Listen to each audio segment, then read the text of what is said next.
AITA to inform my husband that I would divorce him if he continues to defend my brother. My husband and I, 29, have been together since high school, and we were introduced by my brother. We have a beautiful 4-year-old daughter who adores Emma, my brother's ex-wife. My brother and Emma have been together for around 4 years. She is an incredible delight to be with, bringing out the best in him. Our entire family cherished her. At times, I felt like my parents loved her more than us, and the same was true for my daughter. Emma was a fairy princess to her, and every time we went to take her up, she would cry and urge us to go home and come back tomorrow because she wanted to be with Aunt Emma. Anyway, Emma was 26 weeks pregnant, 6 months, and we were all looking forward to it. My brother and her had always wanted a baby and seemed overjoyed whenever we visited them. She would have been an amazing mother. Emma had been feeling bad, and her stomach hurt, so she requested my brother to drive her to the hospital, where the doctors said everything was all right and sent her home. She kept saying that she didn't feel right, but my brother dismissed it as her overreacting. The next day, my brother, husband, and their friends went for a fishing trip. Emma urged my brother not to go since she didn't feel right and needed someone to be with her.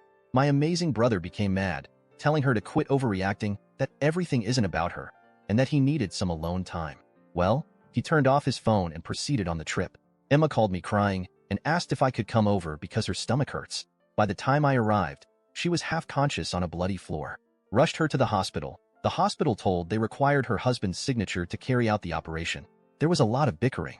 Although they saved her life, we lost the baby. She woke up screaming and weeping, asking where her child and husband were. It was horrible. Both of my parents and her parents were in tears when they saw her. I kept calling the guys, none of them responded. When Emma finally calmed down, it was even more unsettling. It was as if she had given up, with no soul left in her eyes. My brother returned the next day to an empty, bloody apartment, ran to the hospital and apologized to Emma while crying. She looked at him with no feelings and asked for a divorce. My brother grew depressed after that, and he would spend his days drinking in the baby's nursery. None of us really consoled him. I suppose we all blamed him in some way. My husband went to meet him, and when he returned, he told me about the above and asked that I apologize to my brother for neglecting him and go console him. I refused. He got angry with me and blamed Emma for the miscarriage, claiming that if she was truly ill, she should have gone to the hospital rather than making a scene, and that my brother is suffering as a result of her idiotic decision.